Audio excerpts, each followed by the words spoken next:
আসসালামু আলাইকুম, সবাই কেমন আছেন? আজকে কি করতেছি, করতে আসলাম। প্রতিদিনই ভাত রান্না করি, কেউ ভাত খায় না, এই ঘুমায় করি, ভাত ওই থাকে। এই জন্য আজকে চিন্তা করেছি ভাত রান্না করতাম না। আজকে এই যে পিঠা বানাইতেছি, পারি না, তার চেষ্টা করতেছি। কি পিঠা জানেন? তেলের পিঠা চিনেন না? অবশ্যই অনেকে চিনেন। এটা আমার পছন্দ না, অবশ্যই খুব পছন্দ, তাই বানাইতেছি।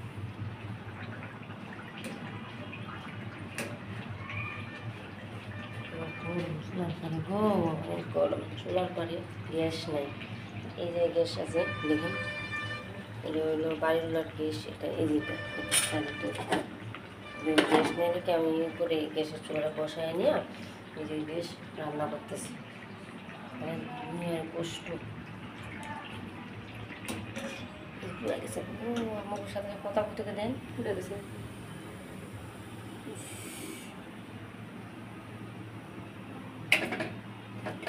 পুড়ে গেল একটা, আবার দিব একটা।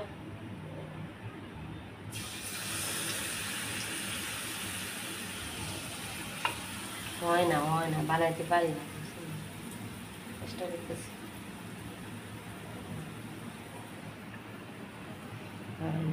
আসলাম অফিস থেকে, আসছি আইসা বসে আছি, ভাত আসো অল্প, ভাত তো খায় না। রাত্রে আইসা ওরা দেখা যায় কি ভাত রান্না করি, ভাত খাইতেছে না। ওই জন্য কইলাম আছে ভাত টাত না রান্না করে অন্য কিছু একটা বানাই।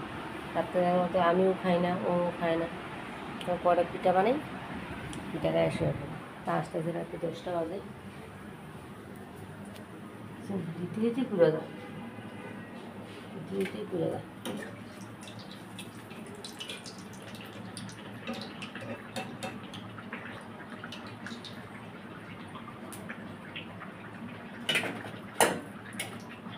মানুষ ছিলাম তিনজন, আমার স্বামী, আমি আর আমার একটা ছোটো ভাই আছে, ওই খায়। ও এসে রাত্রে খায় না, কালকে এসে খায় নাই, এই জন্য আসলে ভাতই রান্না করলাম না। যা খা, রান্না করে ফালাই নষ্ট করে লাভ আছে? এত কষ্ট করে টাকা ইনকাম করে এত সব খাবার দিয়ে নষ্টই করে দিলে কী লাভ?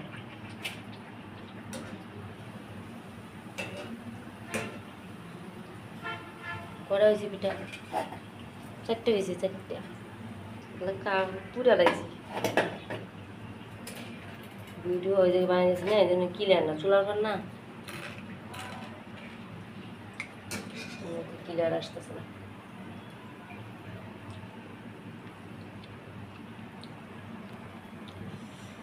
আমি দেখতে যেমন তেমন, সামনে আমার মনের মতন করে জ্বালায় আমার স্বামী